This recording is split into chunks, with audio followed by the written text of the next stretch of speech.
매일 아침 책 읽기로 하루를 시작하는 행복 습관, 미라클 독서입니다. 오늘 함께 읽어볼 책은 삐끗한 인생 되돌리기. 6년 동안 9번 실직한 사람을 백만장자로 만든 새벽 습관. 스티븐 스콧 지음, 게리 스몰리 박사 서문, 우진아 옮김, 월요일의 꿈에서 펴낸 책입니다. 차례. 서문. 인생이 어딘가 삐끗했을 때. 1장. 우주의 물리법칙이 있듯 인간사에는 인생의 법칙이 있다. 2장. 전세계 0.1%만의 비밀. 성실함. 3장. 삐끗한 꿈 되돌리기. 꿈이 없으면 사람은 무너지고 만다. 4장. 삐끗한 희망 되찾기. 희망은 꿈이 손에 잡힐 듯 보이는 것이다. 5장. 삐끗한 소통 습관 고치기. 소통은 닫힌 문을 여는 만능 열쇠. 6장. 삐끗한 유아 독존 내려놓기. 왜 뭐든 혼자 결정하려 하는가. 7장. 삐끗한 행복 되살리기. 행복을 가로막는 5가지를 조심하라. 8장. 삐끗한 인격 다시 만들기. 다시 친절하고 진실하고 관대하고 상냥하게. 9장. 삐끗한 갈등 극복하기. 가능한 한 모두에게 최선의 결과를.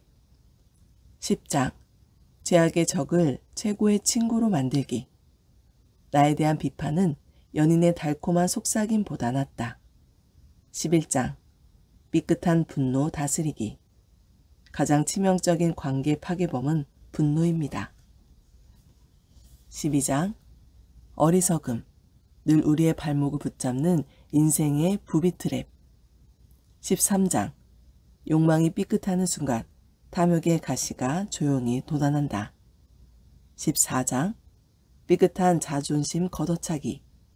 순간의 교만이 평생의 불행을 낳는다. 15장. 인생 최고의 잠언. 황금을 얻는 것보다 지혜를 얻는 것이 얼마나 더 나은 일인지. 차례는 이렇게 되어 있고요. 서문부터 읽어보도록 하겠습니다.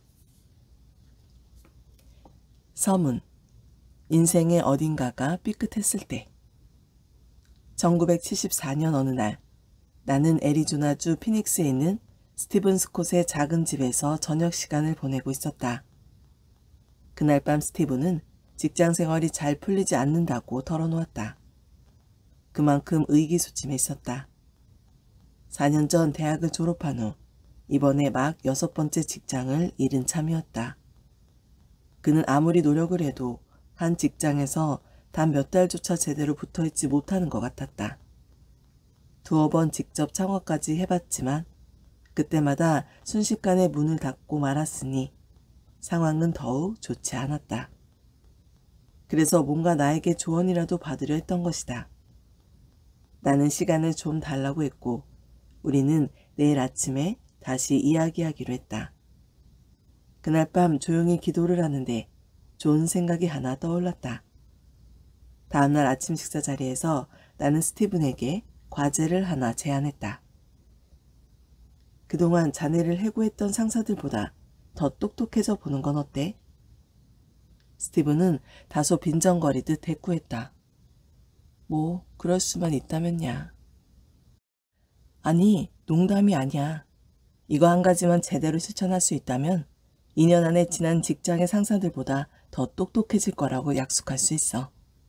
그리고 5년 안에 틀림없이 백만장자가 될 거라고 장담하지. 아마 그때 스티븐은 내가 제정신이 아니라고 생각했을지도 모른다. 그러다 결국 스티븐은 자기가 무슨 일을 하면 되냐고 물었다. 한 달은 보통 31일이고 성경의 잠언도 총 31장으로 되어 있지.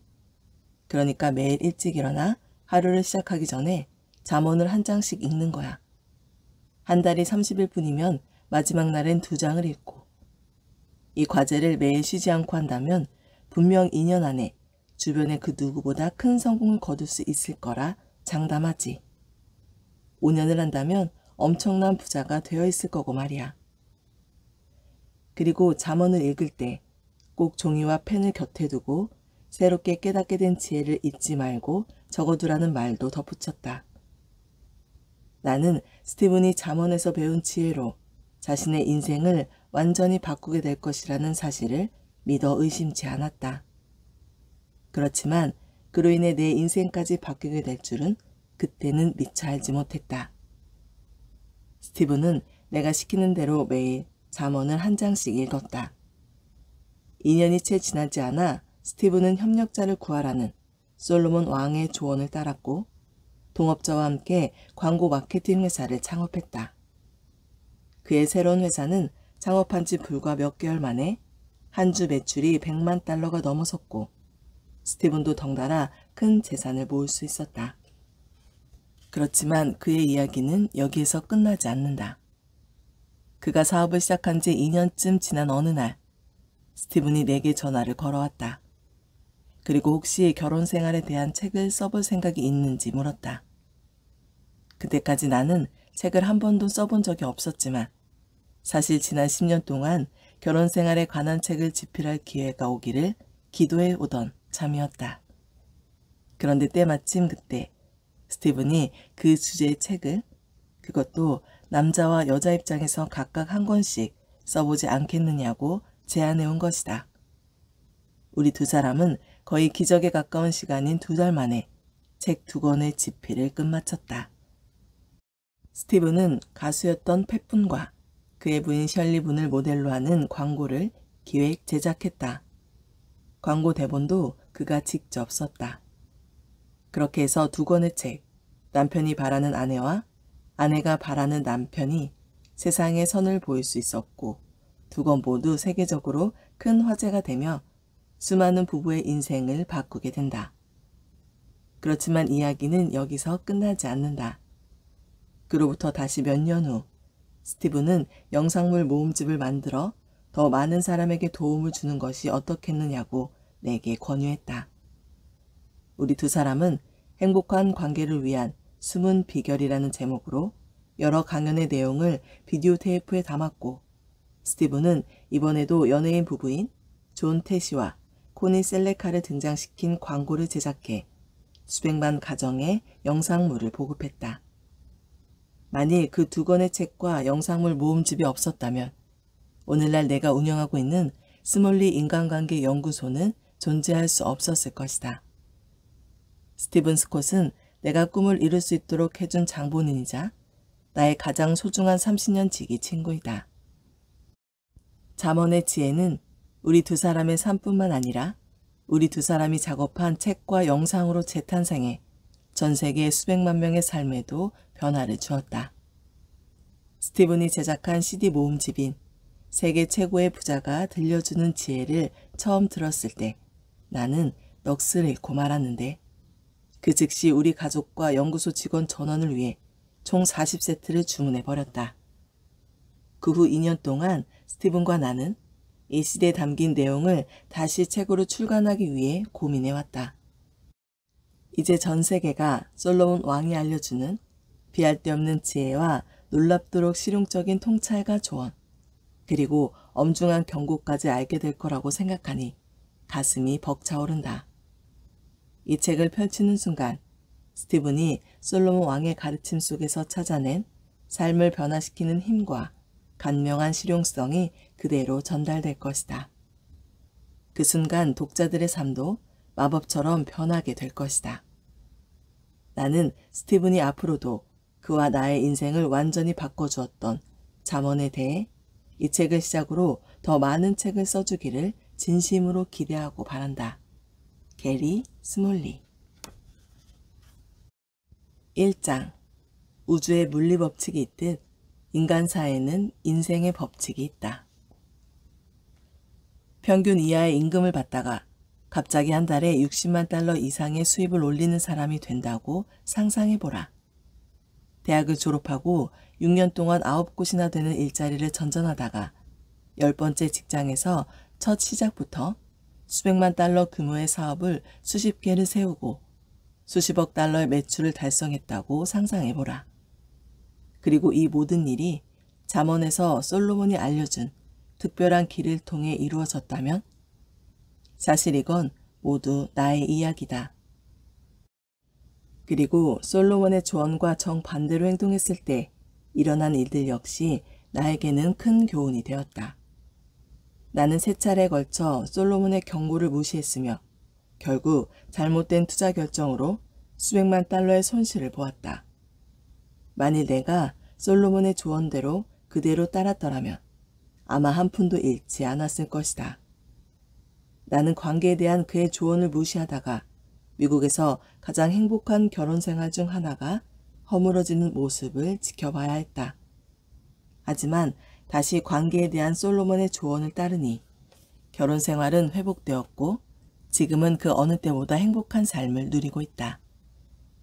솔로몬의 조언이 내 인생에서 그저 몇 번 정도 들어맞았다면 그냥 우연의 일치라고 말할 수도 있을 것이다. 그의 조언과 경고를 무시한 결과 몇 차례의 사소한 실패를 경험했다면 그건 역시 그저 우연이라고 부를 수 있다.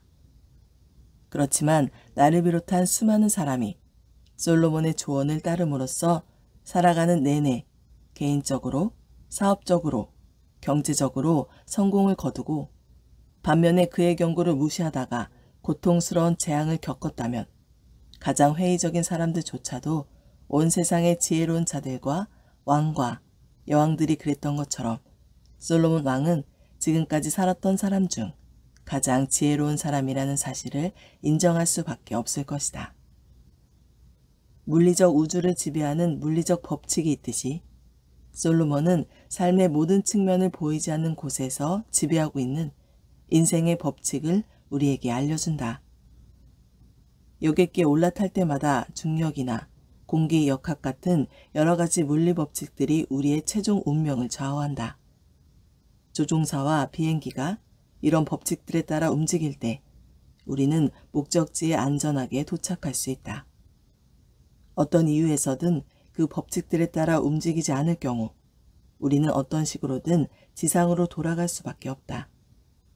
우리가 그런 법칙들을 사랑하든 싫어하든 또 무시하든 그렇지 않든 아무 상관이 없다. 물리 법칙은 여전히 존재하며 우리의 비행을 지배할 것이다. 다행히도 조종사와 항공기 기술자 그리고 항공기 설계자는 이러한 법칙을 완전히 이해하고 있기 때문에 얼마든지 이를 유용하게 이용할 수 있다. 그래서 사람들은 빠르고 안전하고 편안하게 목적지로 데려다주는 비행기를 만들어 하늘을 날 수 있는 것이다. 하지만 이 법칙을 알지 못한다면 우리는 결코 하늘로 날아오를 수 없다. 우주를 지배하는 물리 법칙이 있는 것처럼 확실하고 불변하는 인생의 법칙이 있다. 우리가 그런 법칙들을 사랑하든 싫어하든 또 무시하든 그렇지 않든 아무 상관이 없다. 인생의 법칙은 여전히 존재하며 우리의 인생을 지배할 것이다. 솔로몬은 잠언에서 이 법칙들을 드러내고 있으며 더욱이 우리에게 이 법칙을 어떻게 사용하는지 알려주고 있다. 중력이나 공기 역학 같은 법칙들은 항상 존재해왔지만 그런 법칙들을 배우고 이해할 수 있게 된 후에야 인간은 비로소 지상을 떠날 수 있었다. 인간이 하늘을 날 수 있는 가장 중요한 기초가 되어준 것이다. 물리 법칙들이 그러하듯이 인생의 법칙 또한 우리들의 인생 그 자체만큼이나 오래되었다. 그 법칙들에 대해 무지하면 진정한 행복과 성취, 목적, 성공에 이르는 데 제한이 생긴다. 이 법칙을 제대로 알거나 이해하지 못한 채 우연히 그 일부를 따름으로써 일정 수준의 성공이나 행복에 도달하는 이들도 있다. 그렇지만 이러한 법칙들에 대해 잘 알지 못할 경우 지속적인 성취와 성공을 가로막는 도저히 넘을 수 없는 장벽이 눈앞에 만들어진다. 하지만 살아가는 동안 이러한 법칙들을 배우고 이용해 그 장벽을 넘을 수 있게 된 사람은 다른 이들이 그저 꿈으로만 여기는 목표와 성공, 행복에 도달하게 될 것이다. 목표를 따라가는 삶이 목표를 이루는 삶으로 바뀌는 것이다. 솔로몬의 남다른 기도. 솔로몬 왕은 기원전 974년경에 태어났다. 아버지 다윗 왕은 세상을 떠나기 직전에 아들 솔로몬을 이스라엘의 국왕으로 선포했는데 당시 솔로몬의 나이는 겨우 20살이었다. 그는 이스라엘을 통치해야 한다는 책임감 때문에 큰 부담을 느꼈을 뿐만 아니라 자신에겐 그럴 만한 지혜가 없다는 두려움에 사로잡혔다. 성경에 따르면 그때 솔로몬의 꿈에 신이 나타나 무엇을 원하는지 묻자 솔로몬은 이스라엘을 공정하게 다스릴 수 있도록 지혜와 지식을 달라고 요청했다. 그러자 신은 북이나 영화도, 명예도, 또 적을 물리쳐 달라거나 우병장수를 바라지도 않는 솔로몬에게 이전에 어떤 왕도 가져본 적이 없으며 또한 앞으로도 가지지 못할 모든 지혜와 지식, 부귀와 영화, 그리고 명예까지 전부 주겠노라고 약속한다. 그 약속은 그대로 실현되어 솔로몬은 지혜를 얻었고 상상조차 할 수 없을 엄청난 재산까지 얻게 된다. 누군가의 계산에 따르면 솔로몬 왕의 재산은 오늘날의 가치로 환산하면 조만장자가 되기에 충분하다고 한다. 그는 지금 돈으로 환산하면 수천억 달러는 충분히 넘을 금 보유고 외에도 말과 전차를 위한 역사 4,000개를 소유하고 있었고 기병 1만 2천 명을 고용하고 있었다. 주변 모든 국가의 왕들은 솔로몬 왕을 찾아와 그의 지혜를 구했고 그 대가로 많은 선물을 주고 갔다. 그렇지만 인생의 절정기에 들어서는 순간 솔로몬 왕은 자신이 잠언에 상세하게 기록해 두었던 모든 인생의 법칙과 규범들을 어기기 시작했고 그 결과 그가 이루었던 모든 성공과 행복들은 다 거품처럼 사라져 버렸다. 그러나 우리에게는 다행한 일이었을까? 그가 기록했던 수많은 인생의 법칙들은 잠언에 고스란히 남아 여전히 살아 숨쉬고 있다. 잠언에 숨겨진 솔로몬의 비밀. 각각의 잠언은 하나하나 명쾌한 통찰을 보여주고 있지만 사실 잠언의 진정한 보물은 그 표면 아래 깊숙한 곳에 묻혀 있다. 솔로몬은 잠언 2장 4절을 통해 사람들이 묻혀있는 금은보화를 찾듯 간절하게 지식과 지혜를 구하라고 말한다. 그래서 가끔은 그 잠언의 배경과 맥락은 물론 히브리어 원문 단어의 뉘앙스까지 깊이 살펴봐야 한다. 많은 경우 우리는 잠언의 정반대되는 의미를 살펴보면서 부가적인 보물을 찾을 수 있다. 또 거기에 더해 문자 그대로의 좁은 의미뿐만 아니라 그 잠언이 품고 있는 더 넓은 정신까지 파악해야 한다. 그렇게 함으로써 우리는 솔로몬의 인생의 법칙뿐만 아니라 그가 말했던 묻혀있는 금은보화, 즉 인생을 초월하는 영원한 보물까지 발견할 수 있다. 솔로몬이 제시한 전략에 따라 불가능해 보이는 꿈을 이뤄낸 사람은 비단 나 한 사람뿐만이 아니다. 나는 현대와 과거의 역사를 넘나들며 놀라운 성취를 이뤄낸 이들의 전기를 아주 좋아한다. 그런 사람들의 삶을 연구하면서 발견한 것은 비록 솔로몬의 글을 한 번도 접해보지 못한 이들이라 하더라도 그들 모두는 솔로몬의 가르침을 반영한 행동과 태도를 통해 그런 큰 성취를 실현할 수 있었다는 사실이다. 조지 워싱턴, 토머스 제퍼슨, 에이브러햄 링컨, 헨리 포드, 토머스 에디슨 등은 모두 젊은 시절 잠언을 열심히 읽었다. 또한 빌 게이츠나 샘 월튼, 헬렌 켈러, 스티븐 스필버그, 오프라 윈프리 같은 현대 아이콘들의 삶을 들여다봐도 그들 역시 솔로몬이 이야기해주는 조언들을 실행함으로써 불가능한 꿈을 이루어냈다는 것을 알 수 있다. 또한 나는 솔로몬의 가르침에 어긋나는 행동을 했을 때는 사람이건 기업이건 국가건 모두 어려움을 겪는 것을 목격했다. 나치의 독재자 아돌프 히틀러가 독일 국민의 마음을 사로잡을 수 있었던 건 그들이 솔로몬의 경고를 무시했기 때문이다. 미국은 1941년 일본의 진주만 공격으로 큰 피해를 입었다. 최근에는 미국에서 7번째로 큰 기업의 경영진이 회사를 미국 역사상 최대 규모의 기업 파산으로 몰아갔다. 이 모든 사건은 다 솔로몬의 몇 가지 경고를 어겼기 때문에 일어난 것이다. 우리는 솔로몬의 지혜로부터 무엇을 얻을 수 있는가? 그렇다면 솔로몬의 통찰과 교훈은 우리의 일상생활과 직장, 인간관계에 어떤 변화를 불러올 수 있을까? 지금 우리가 무엇을 상상하든 우리는 그보다 훨씬 더 큰 변화를 경험할 수 있는데 솔로몬이 약속한 몇 가지 보상을 한번 살펴보자.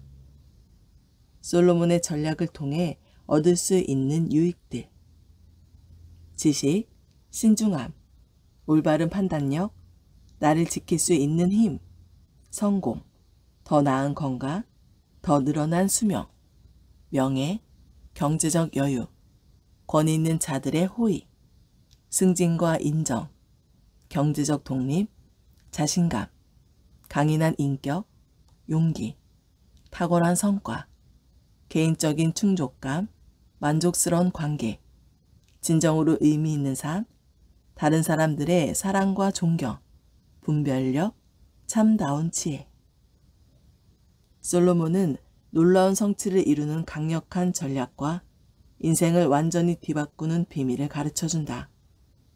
무엇보다 잠언을 단순히 일반적인 원칙이나 그럴듯한 말을 모아놓는 것 정도로 치부하는 실수를 저질러서는 안 된다.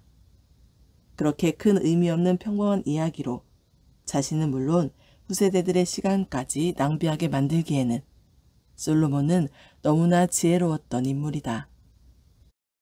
그의 글은 놀라운 성취를 이루기 위해 우리가 개인 생활과 직장 생활 등 삶 전반에서 실천할 수 있는 정확한 과정과 순서를 제공해준다. 나는 이 책을 통해 실제로 일상생활과 사업 등 내 인생의 모든 영역에서 적용했던 잠언의 전략과 단계에 초점을 맞추려 한다. 우선 각 장에서 솔로몬의 조언을 살펴본 후 그의 조언을 일상생활에 적용하는데 내가 사용했던 몇 가지 간단한 기술을 소개할 것이다. 각 장의 마지막 부분에는 지식에서 지혜까지라는 코너를 추가해 솔로몬의 조언을 실용적이면서 강력하게 적용할 수 있는 구체적인 실행 과제를 제시했다. 이런 식으로 하면 상상하는 것보다 훨씬 더 높은 수준의 성공과 성취를 경험하게 될 것이다. 지금 아무리 놀라운 성취를 이루었다고 해도 미래는 그보다 훨씬 더 밝을 것이다. 그렇다면 이제 새로운 길을 찾아 나서보자. 2장 전 세계 0.1%만의 비밀, 성실함. 1000명 중 1명, 그들이 이기는 기술. 우리는 노력하고 목표를 추구하는 모든 과정에서 믿을 수 없을 정도의 대단한 결과를 경험할 수 있고 또 그와 정반대로 거의 재앙에 가까운 끔찍한 결과를 맛볼 수도 있다. 50년이 넘는 세월 동안 나는 개인적으로, 직업적으로, 또 경제적으로도 언급한 모든 결과를 경험했다. 나는 또한 역사상 가장 크게 성공했던 사람들의 인생을 연구하면서 그들 역시 인생의 다양한 영역에서 이런 여러 가지 결과들을 경험했다는 사실을 발견했다. 그렇지만 그들은 자신의 전문 영역에서는 예외 없이 놀라운 결과를 얻었다. 그들이 그렇게 놀라운 성취를 이룰 수 있었던 건 간단하지만 믿을 수 없을 정도로 강력한 기술을 배우고 활용했기 때문이다. 이 기술이야말로 불가능한 꿈을 이루는 열쇠였다. 조지 워싱턴, 토머스 제퍼슨, 벤저민 프랭클린, 토머스 에디슨, 클라라 바튼, 존 디 록펠러, 헨리 포드, 샘 월튼, 그리고 월트 디즈니나 빌 게이츠, 오프라 윈프리, 스티븐 스필버그 같은 사람들은 이 기술을 사용한 사람 중 극히 일부에 불과하다. 사실 이 기술은 사용할 때마다 항상 놀라운 결과를 낳는다. 무엇보다 이 기술이 없다면 그런 놀라운 결과를 얻을 가능성이 거의 없다. 하지만 불행하게도 그 기술을 완전히 활용하는 사람은 1000명 중 1명, 단 0.1%에 불과하다. 그래도 좋은 소식은 그 기술을 배우는 것이 어렵지 않으며 무엇보다 성장 배경이나 교육, 지능 지수와 관계없이 누구나 배우고 사용할 수 있다는 것이다. 내가 지금 말하고 있는 건 다름이 아닌 성실함이라는 기술이다. 우리는 성실하거나 부지런하다는 것이 무엇을 의미하는지 잘 이해하고 있다고 생각하지만 사실은 전혀 그렇지 않다. 솔로몬이 성실함에 대해 이야기할 때 그는 10캐럿짜리 다이아몬드만큼이나 보기 드문 특성을 말하고 있는 것이다. 그런 모습을 극히 드물게 찾아볼 수 있는 건 진정한 성실함은 사실 인간의 본성과 상반되기 때문이다. 우리는 모두 인간 조건의 일부로서 몇몇 특성들을 가지고 있다. 이러한 특성은 우리의 자연스러운 충동과 성향, 강점과 약점을 만들어내는데 솔로몬의 성실함은 그런 특성 중 하나가 아니다. 사실 인간에게 공통적으로 주어지는 특성은 즉각적인 만족을 추구하는 욕망과 욕구이다. 우리는 최대한 적은 노력으로 최대한 빨리 얻을 수 있기를 원한다. 그것이 바로 우리 인간의 본성이다. 우리는 가장 힘이 적게 드는 길을 따르려는 자연스러운 경향을 가지고 있다. 하지만 다행스럽게도 이런 타고난 성향에도 불구하고 우리는 더 큰 어려움이 따르는 길을 걸을 수 있고 어떤 프로젝트나 목표를 추구하기 위해 노력을 기울일 수 있다.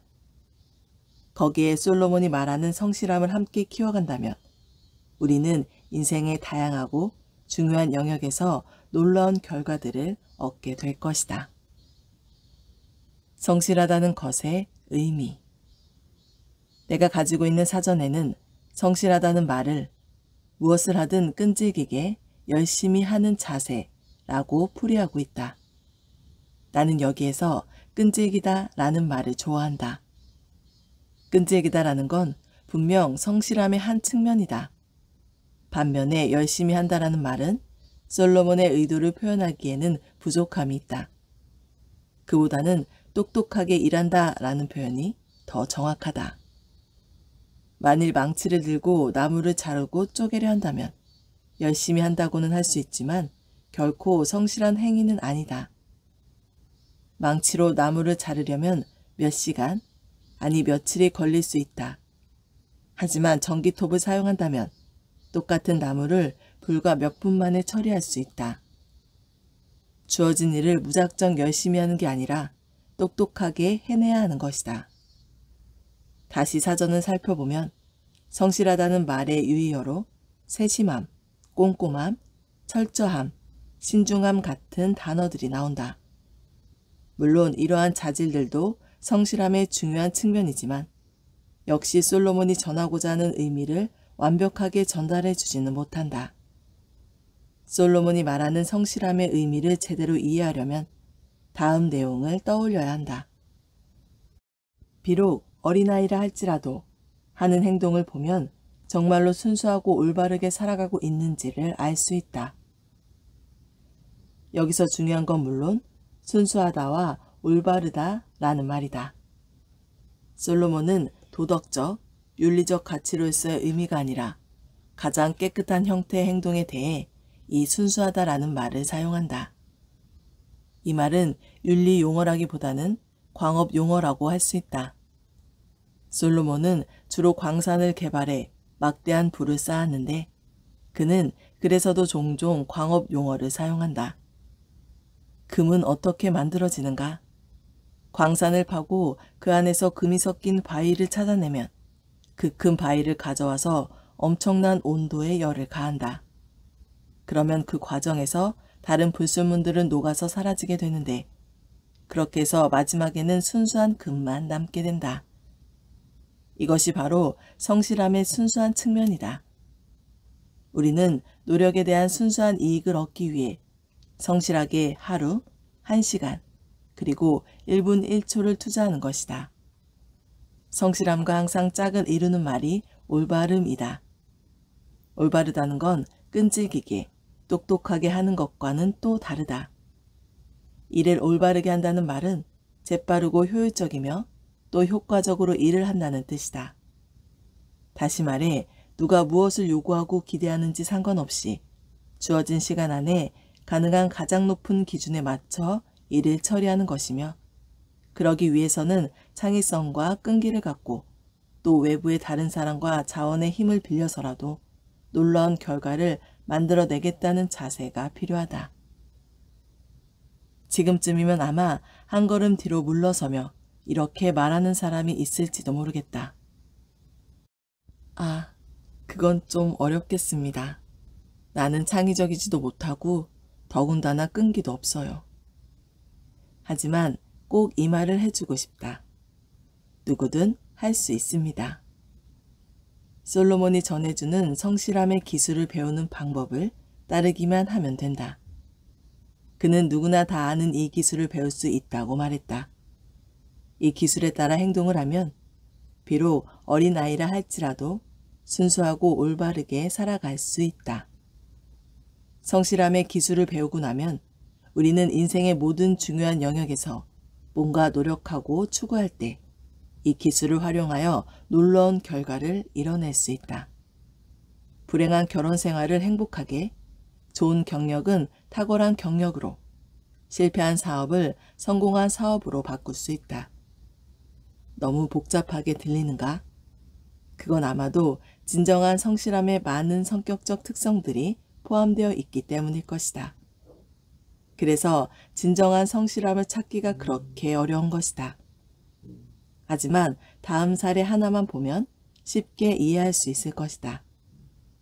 대학교 1학년 때 나는 ROTC에서 소대장을 맡았다. 당시 나를 제외한 대학 내 다른 39개 소대장은 모두 다 3, 4학년이었다. ROTC의 주요 연례 행사로 40개 소대가 그동안의 훈련 성과를 대결하는 시합이 있었는데, 당시 한 소대장은 올해에는 자신의 소대가 1등을 차지할 것이라고 생각했다. 자신의 소대는 일주일에 한 번 오전 7시에 실시하는 훈련에 1년 내내 빠지지 않고 성실하게 임했다는 것이다. 하지만 그 소대장은 우리 소대가 매주 자발적으로 그보다 1시간 이른 오전 6시에 훈련장에 모여 2시간 동안 훈련했다는 사실을 몰랐다. 우리가 매주 1시간씩 훈련장을 독차지한 채 복잡한 시범부대 기동수를 훈련했다는 사실을 몰랐던 것이다. 우리 소대원 30명 전원은 모두 이 기동수를 완전히 습득하기 위해 성실하게 노력했다. 시합이 열릴 때까지 우리는 남들보다 2배나 많은 시간을 연습했고 훨씬 더 복잡한 기술을 배웠다. 다른 소대와 비교해보면 우리 소대는 진정으로 성실하게 훈련에 임했다. 하지만 다른 소대들은 그저 자신들이 성실했다고 생각할 뿐이었다. 그리고 아주 놀라운 결과가 나왔다. 우리 소대가 평가 점수 300점 만점에서 287점을 받은 것이다. 앞서 언급했던 소대는 168점으로 2등을 차지했다. 나는 애리조나 주립대학 소속 ROTC 역사상 처음으로 연례 훈련 성과 시합에서 1등을 차지한 유일한 1학년 소대장이 되었다. 나는 올해 ROTC 생도로 선정되어 초음속 전투기를 타고 90분 동안 하늘을 나는 영광을 누렸고 3년간의 학비 전액을 공군 장학금으로 지원받게 되었다. 물론 공정하게 말하자면 내가 아니라 우리 소대 전체가 승리한 것이다. 그리고 우리가 우승을 할 수 있었던 건 남들보다 똑똑하거나 더 나은 교육을 받았기 때문이 아니라 진정으로 성실하게 훈련에 임했기 때문이다. 오늘 미라클 독서는 여기까지 읽도록 하겠습니다. 오늘도 감사합니다.